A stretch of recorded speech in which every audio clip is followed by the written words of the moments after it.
Welcome back. I'm Alfred Lambremont Webre, and we have the great privilege coming to us from Brisbane, Australia, Max Igan. Max, we were just talking about the coronavirus as a false flag, multifaceted, and you gave me, because we thought we were on the air, but now we are really on the air. Could you please give us that concentrated uh, uh, analysis, multifaceted analysis of how you said they've taken the common cold, connected it possibly to 5G, and just run with it? So over to Well, you. yeah. I mean, there's all sorts of reports coming out about the coronavirus. There's so much information, misinformation, this information, that information. It's very difficult to discern what's true and what isn't. There's reports of people coming out saying it's related to 5G. There's other reports coming out saying it's a bioweapon. I would suspect that there's elements of both involved. If you look at the research and look at the research history, you'll find there were DNA tests that were conducted in the United States from 2003 on Chinese people, supposedly to find cures for a stigmata, whatever it's called, eye stigma, the Chinese astigmata or whatever it's called. So they've basically been collecting Chinese DNA. So it's very possibly that they created some sort of a genetic specific biopathogen and released it in China to just sort of kickstart this. And then they've just sold it to the rest of the world with propaganda. Because what they've basically done is taken all of the symptoms of the common cold and they've got people in fear of it. They've managed to weaponize the common cold and convince people that this is a pandemic. And the thing is with 5G, 5G can stimulate these types of symptoms in people. You can, if you look at 5G, 5G can excite the 60 gigahertz bandwidth, the 60 gigahertz wave, and this will cause oxygen molecules, the electrons that bond the molecule together, to spin in reverse, which prevents your hemoglobin from uptaking oxygen into your blood, and you're going to display all the symptoms of coronavirus. And it's the perfect storm for them because they're saying you can have this virus with no symptoms whatsoever and be a carrier of it. And you may need to go into quarantine. Well, how can they know if you need to go to quarantine if you've got no symptoms? They can just say, oh, you've been to this place or whatever, you're short of breath, you're 1 degree over in your temperature or whatever, and take you away for quarantine. They can just basically take anybody away for quarantine. So, and this virus, I mean, even when you look at it, you look at the official figures, the numbers are dropping in China. We're told that it's not even as dangerous as SARS. And yet the reaction from the government to declare a worldwide pandemic and all of the stuff they're doing, it's about locking people down, limiting travel, creating they're talking about even mass vaccinations and all sorts of stuff here, like completely overreacting. So, you know, I absolutely think this is a psyop. I think it's a false flag. I don't think that there is any real life-threatening coronavirus at all. I think that it's just a common cold, and they're going to be able to get anybody with any displaying any runny nose or anything, and it, you know, puts people against each other, puts people in fear of each other. They're even saying you shouldn't be handling cash now because this terrible coronavirus can stay alive for 9 days on objects. So moving towards a cashless society, moving towards more border control, moving towards limiting people's movement, stopping crowds gathering. Even in Abu Dhabi, we've been told that there's no festivals, no school meetings, no inter-school activity. All this stuff's been cancelled due to the terrible coronavirus. All of northern Italy's been locked down. You've got people in Spain saying they won't accept travellers from Italy at the moment.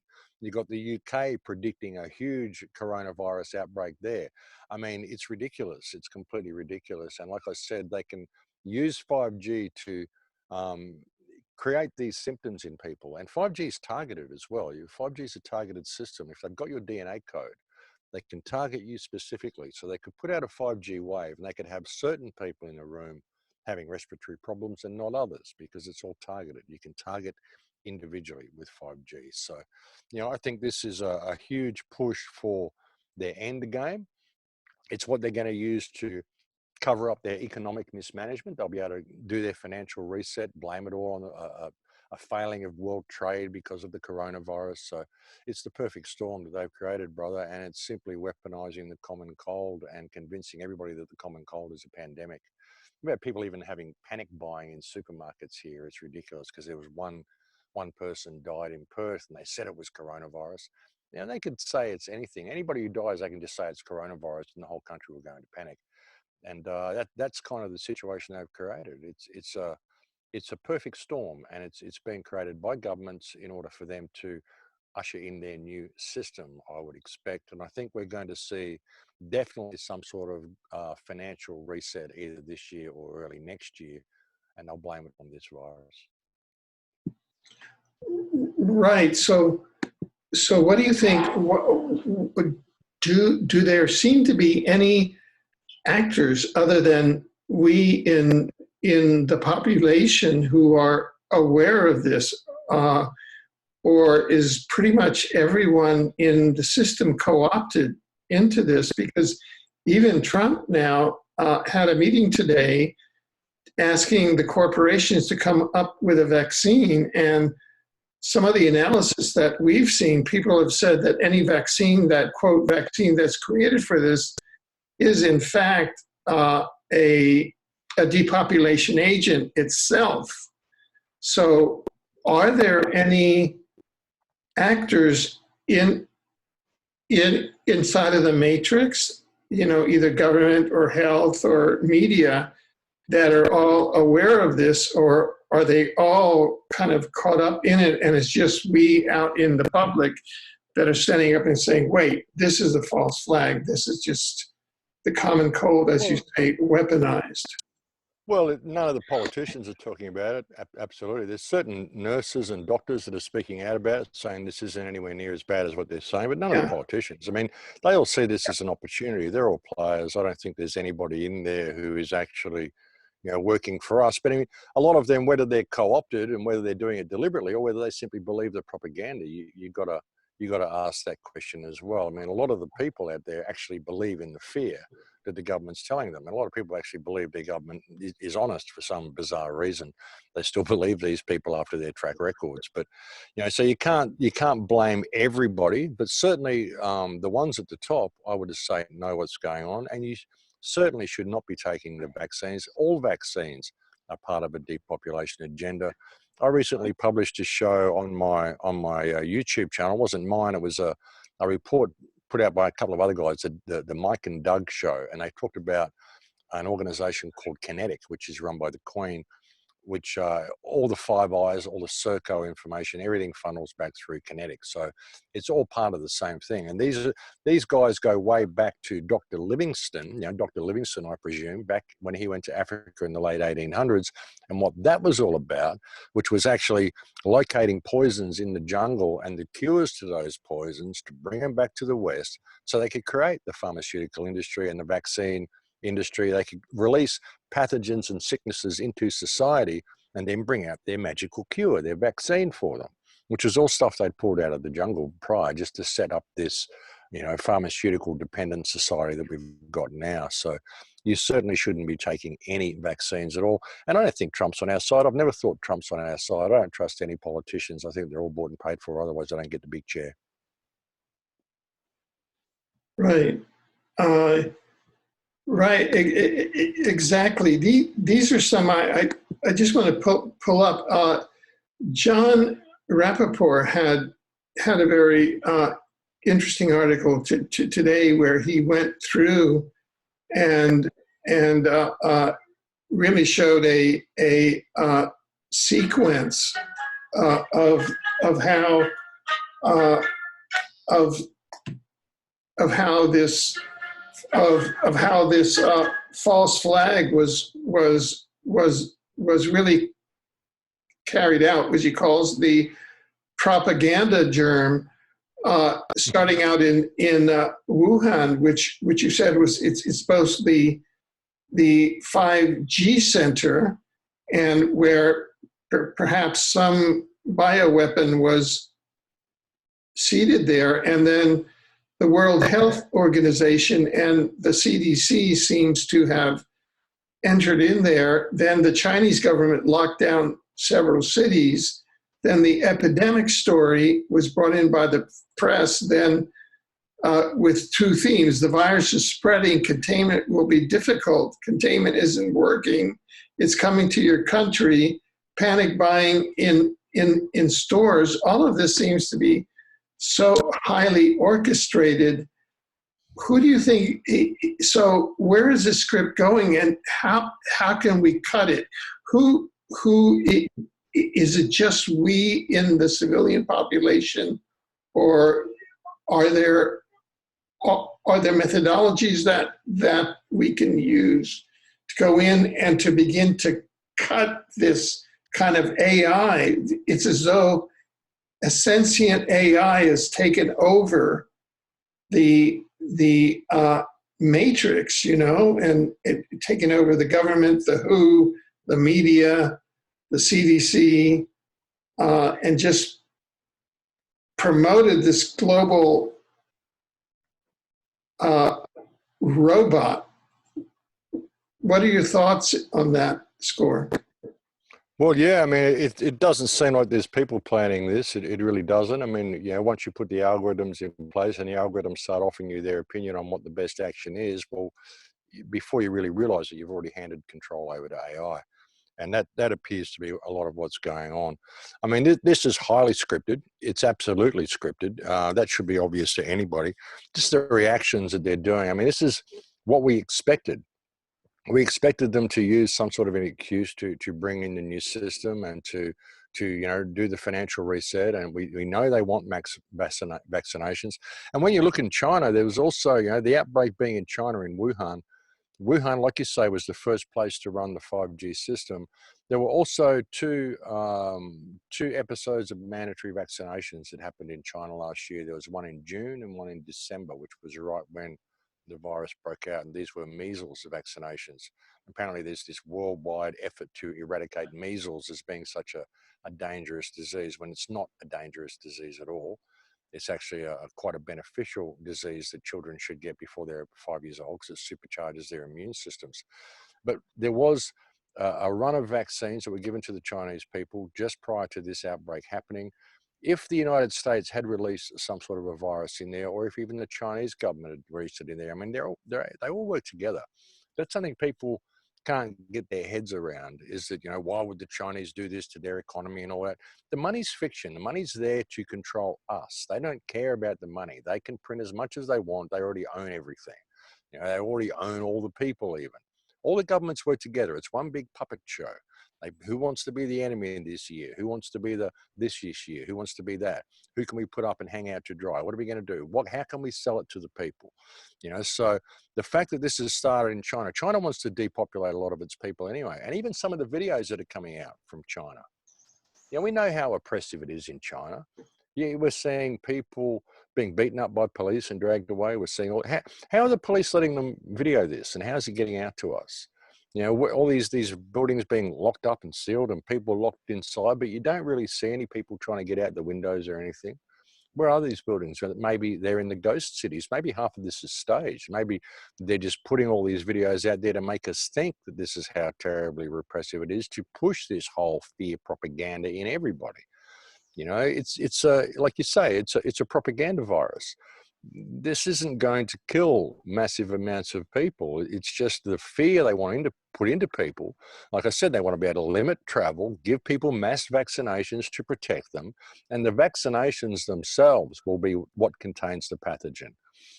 There was a very interesting film that came out last year called In the Shadow of the Moon, which I recommend people watch as well. It talked about giving people vaccinations, trialing vaccinations on pigs, and then they could hit them with a signal by remote control, and the pigs would just have what they called brain dissolution. They basically just drop dead. They were doing it to people. They could do it to anybody they vaccinated. They could pick any time in the future, and they could just go to a computer and find that DNA and go click, and that person would terminate. That's what they were doing. And why would they be showing us these sorts of things in movies, you know? They tell us where they're going, and they have to tell us what they're doing, and they do tell us what they're doing. And you try to tell people about this, and they just say, oh, you just watched that movie. You're just a conspiracy theorist who watched that recent movie, which is why they put them in the movies, you know. So, yeah, I mean, I think what John Rappaport said and what you've told me, I'll have to go and check out his article, is exactly what's going on. This is a huge psyop, and it's a huge propaganda exercise. The best thing we can do is spread information to people. Refuse to take the vaccines under no circumstances should you take the vaccines.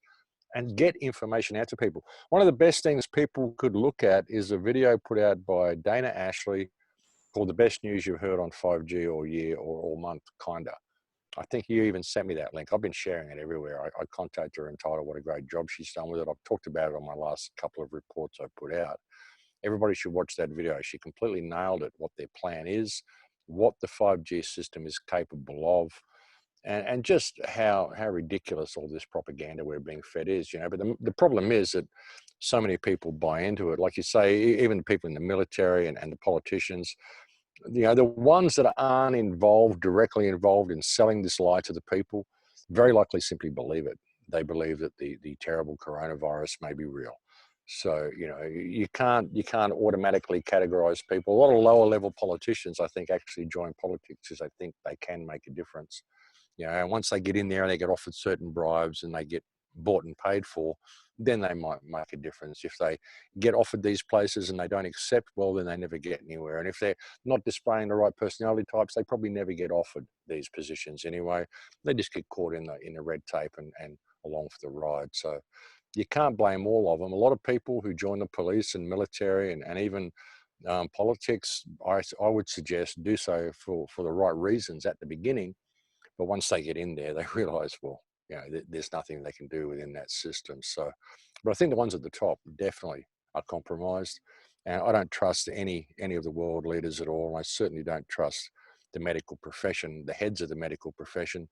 But again, even the doctors, you can't blame all of them because, I mean, I got a broken foot at the moment. I had to go to the hospital the other day. It was the first time in 23 years that I've been to the hospital or the doctor. And I couldn't believe it. There was no real examination. The guy just typed on a computer screen. So these modern doctors, they got no clue. They're just doing what the computer tells them to do. So you can't blame all of them either.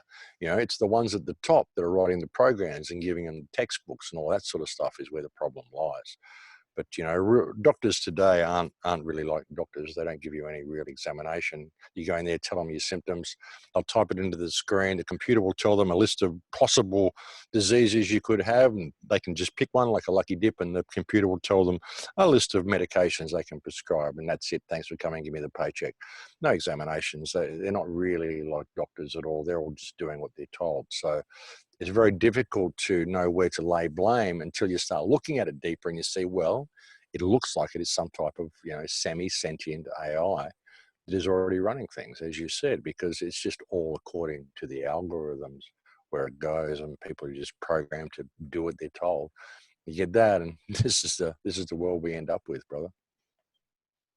Yeah. Now, you know, and just to carry this thread of how rapidly things change, you and I had originally planned this program to be on the Australia fires, which came as part of a cycle, which were the Amazon fires and then the Paradise, California fires, which were clearly involved some technological aspects, because you would have in the Paradise, California fires, you would have, I mean, fires that were cookie cutter along, you know, and that were like a precise urban bombing. And then over to the Australia fires, which seemed to carry that, get to a species extermination level with what we heard 500 million animals. Over a billion. Yeah, a billion. Over a billion. I mean, that's at the level of species extermination. Could you, and then this came right before, right, the coronavirus. Corona is the Latin word for crown, and we haven't gotten into that symbolism yet.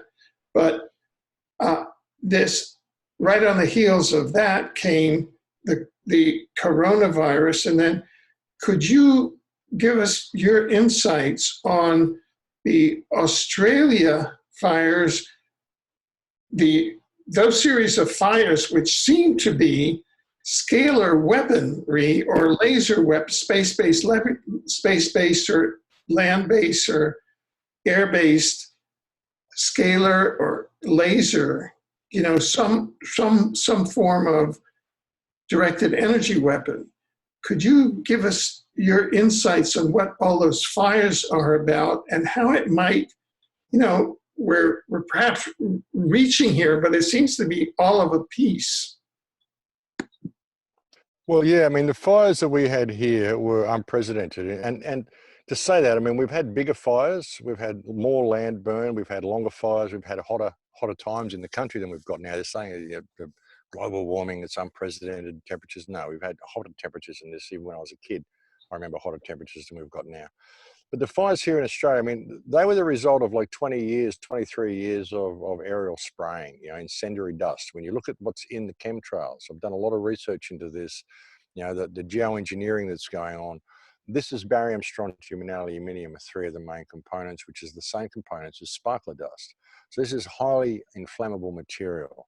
You know, when I look at the fires here in Australia, there were reports of directed energy weapons and things. I personally couldn't confirm any of those reports. It's quite possible that there were, but I couldn't personally confirm them.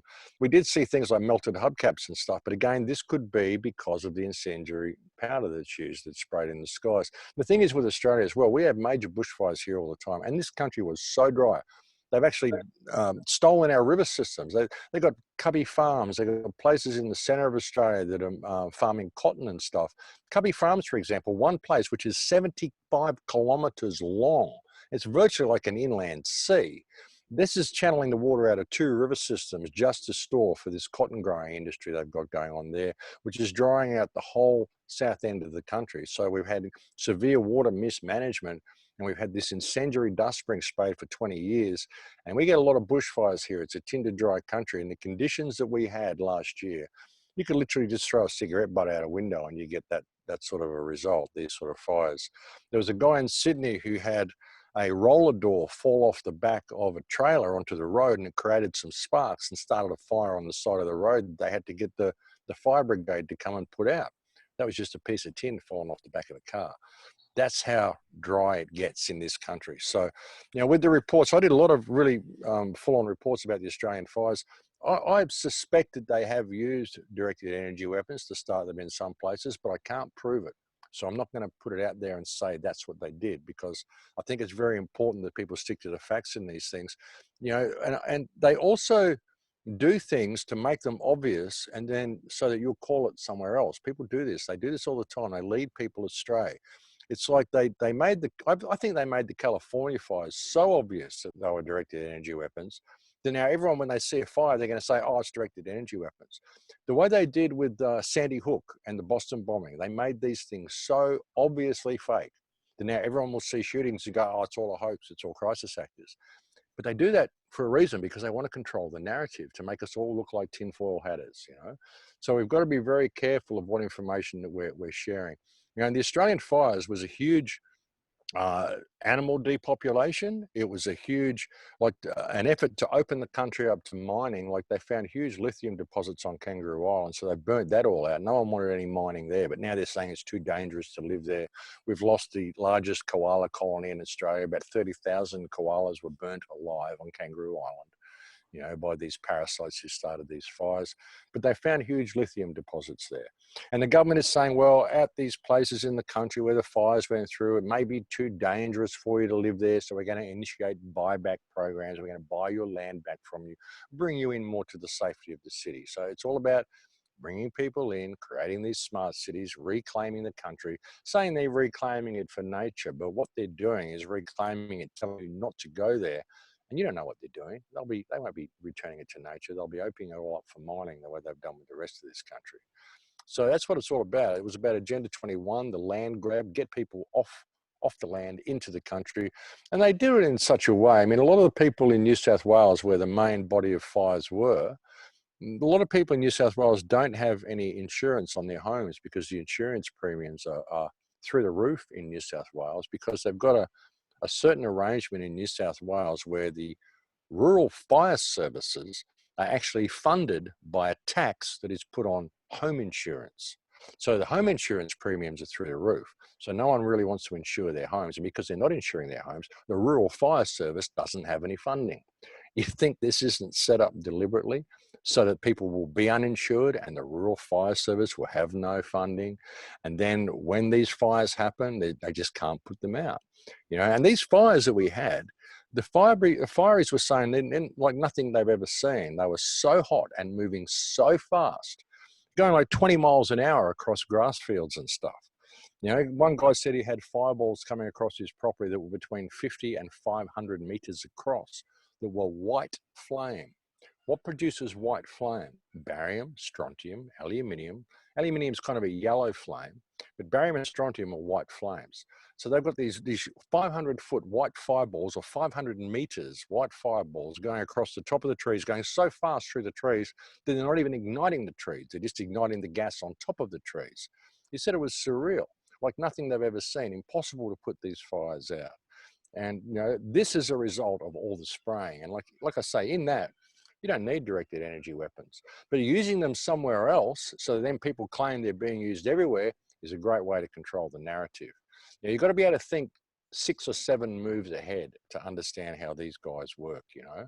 And, you know, they like people to, like they'll say something. I even said with 9/11, why did they make it so obvious? Why did they make that so incredibly obvious? It was because they wanted to find all of us.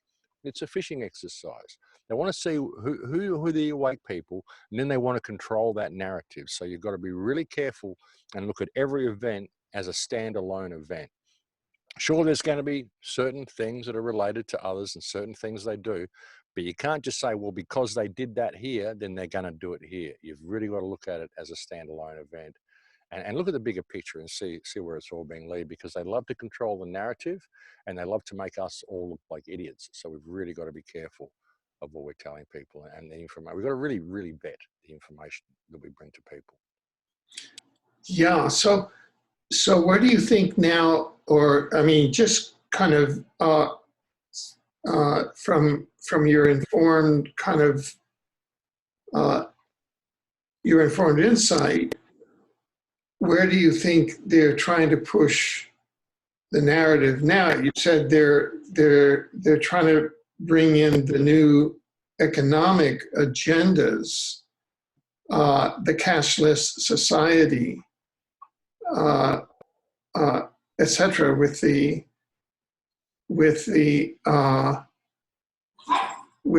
coronavirus, or the 5G coronavirus. I mean, I'm just looking at that they have laid the 5G infrastructure around the world, but in North America, they haven't activated it yet. They're just getting ready to activate it. It looks like we're entering a period of potential great peril if they can activate, if they're just on the cusp of activating 5G. And if 5G has caused tremendous physical blowback, even in Wuhan, that little petri dish, wouldn't you say? I mean, yeah, well, it is. It's extremely dangerous times. And the thing is, I mean, they can call anything coronavirus at the moment. And that's another thing the coronavirus, all of this hysteria is doing. But people aren't even talking about 5G. It's forgotten all about the rollout of 5G. They're too worried about getting vaccinations and little paper masks to put on and going and clearing out the supermarket shelves to even think about the fact that this would be things being rolled out. I mean, there's some people that are suggesting the coronavirus and 5G are related. A lot of people are saying, well, these are just tinfoil hatters. But most of the main people, any people in the mainstream who are not conspiratorially minded, who were concerned about 5G, have kind of forgotten all of that. And they're now running with the new headline, which is coronavirus. People have these really short attention spans. It's the fluoride.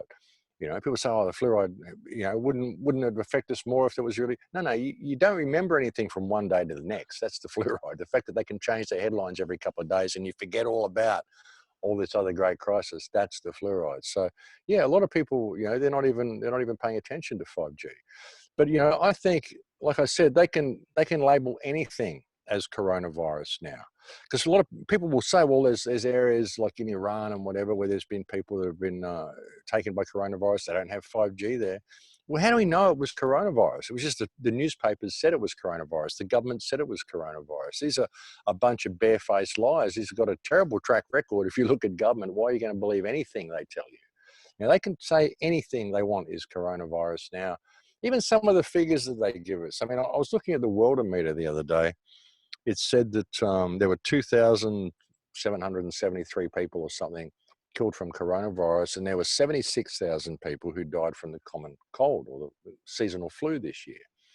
And we're told that thousands of people die from seasonal flu this year. And I've been asking people and asking my friends, like, do you know anyone who's ever died of seasonal flu? Do you know anybody who knows anyone who's ever died of seasonal flu? You know, they give us these figures and we just think, oh, gee, tens of thousands of people die of seasonal flu this year because it said so in the paper. I don't know anybody who died of seasonal flu. Do you?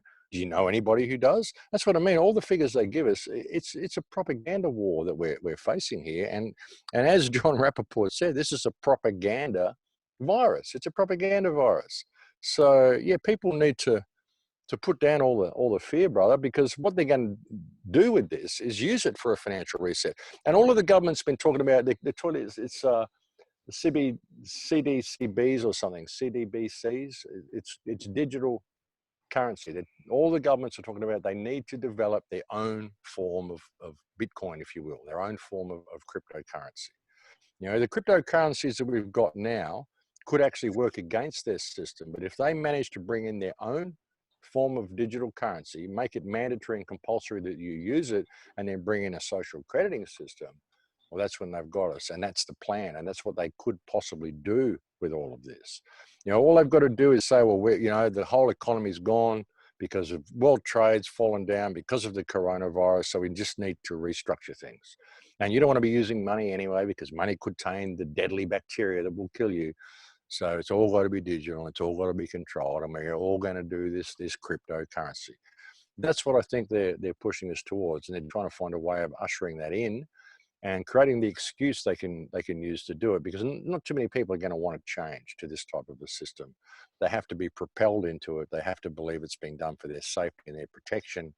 And this pathogen, so-called pathogen, is the perfect way to do it. And like I said, it also covers up their complete mismanagement of the money system, which has been deliberate mismanagement. It's all designed to, you know, transfer all the wealth into the bankers. But I reckon we'll see a lot of the smaller banks go down within the next 12 months. And it will move to more of the larger banks. And then we'll see the larger banks go down as well. And then the central bank will be the only game in town. And that's the way they want it. Right. So what is your medium or longer term prognosis? I mean, there's the kind of are you optimistic? Are you pessimistic? How do you see us going in? Well, it's going to depend on people, brother. I mean, you try not to be pessimistic. You try to be optimistic, but you got to be realistic as well. You know, a lot of the people are still pretty much asleep. But it's going to depend on us. I mean, I will never give up on the human race. I think that we can always find a way out of this. But I'm not just going to sit there and wear rose-colored glasses and say, oh, it's all going to be great. We're all going to get there. It's going to depend on us. We have a real situation here, and people need to pay attention to it, and they need to get involved. People need to spend at least a couple of hours talking to other people during the day, and talk to at least 3 people during the day, just to try to, you know, get some information to them, get some positive input into them, but also to encourage them. You know, one of the best things you can do is to enjoy your life and to have no stake in the outcome of any of this. Realize that you don't have to do what you're told with these people. It's all fiction anyway. This whole legal system is all fiction. And, you know, if it all comes down to the wire, well, you know, I'm not going to back down. They'll have to kill me. I mean, I came here to die anyway. I have no fear of death. So, you know, I'm just going to continue to do what I do and shine my light as brightly as I can, and hope for the best, because there's nothing else that I really can do. You know, I'll encourage people to stand up. I'll try to motivate people. I'll go and stand against the council. I'll go to council meetings. I'll do all the stuff that I do now. You know, I'm a bit of a thorn in the side of the system in my local area here. I kind of make a lot of noise at local chamber meetings, and, you know, any type of activism that's happening in the area, I tend to get involved in.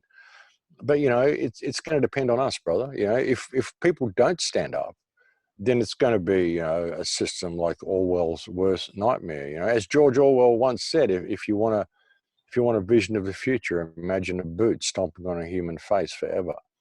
You know, that's what it'll be if we don't stand up for ourselves, and people don't choose to get involved with the people around them. But again, it's going to come up to us. It's going to come down to us. You know, I think that it'll get to a point where it'll be so down to the wire, it'll be so obviously in people's faces that they will stand up and they will do something about it. They won't be prepared to simply, you know, cower down and be led into the hole. I don't think people will stand for it. So, you know, I have every hope for the future. I have every positive belief in this race. And but again, like I said, I'm not gonna put on rose-colored glasses. I do realize we're walking on a knife edge, and it's going to be determined by the actions of the people over the next 12 to 18 months, I would say. Right. How can people who want to follow your work and your insights and follow you on this developing, it seems like the force that is attempting to bring us into this new world order, to use a phrase. How can they follow you? How can they best follow? Well, I've got a website called thecrowhouse.com. You'll find me on YouTube as well, The Crow House on YouTube. I've got The Crow House on BitChute as well. Max Igan, which is MAXIGAN, on Twitter and on Steemit and on LinkedIn as well. You can find me on all of those platforms, MAXIGAN, or The Crow House. If you search for any of those two things, you should find me. But thecrowhouse.com is my website, and it has everything, all the links to all the stuff there. And there's nothing to buy on that website. There's no subscriber section. It's all completely free. It's just an information portal. Just get the information from it and share it with people. We have a real need for people to wake up. So just get involved. All the resources are there.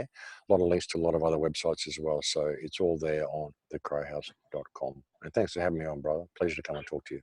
Oh yeah, totally. Just before you go, are there any final thoughts that you'd like to leave our audience with? Just don't buy into the fear. Fear is one of the main things they are using to control people through all of this. You know, it's our fear of the terrible future that's coming. I just won't buy into it. I don't have any fear of the future. I don't have any fear of the coronavirus. I don't have any fear of the government. You know, these are just people who want you to fear them. So, you know, our biggest asset is the people around us. If we can put common unity back into the community, then we can make a real difference. You know, if people stand together and believe in each other and trust their friends and support their friends and support the people around them, we don't need this system at all. So, you know, that is the best thing people can do. Make sure you enjoy your life through all this and don't buy into the fear, and learn that wonderful word, no. We seem to have forgotten how to say that. You know, there's a lot of power in that word. Just say, no thanks, don't want to do that. You know, and understand that your politicians work for you. So you don't actually have to do it. They're told it all. You know, and if enough people figure that out, we could change the world in a day. So don't buy into the fear, folks. Well, thank you. We really want to thank you, Max, for taking your time and also on such short notice to give us your insights on this escalating reality that we're all coping with. And we look forward to, perhaps as events develop, perhaps you can join us again in the not too distant future. Thank you. Happy to, brother. Thank you very much.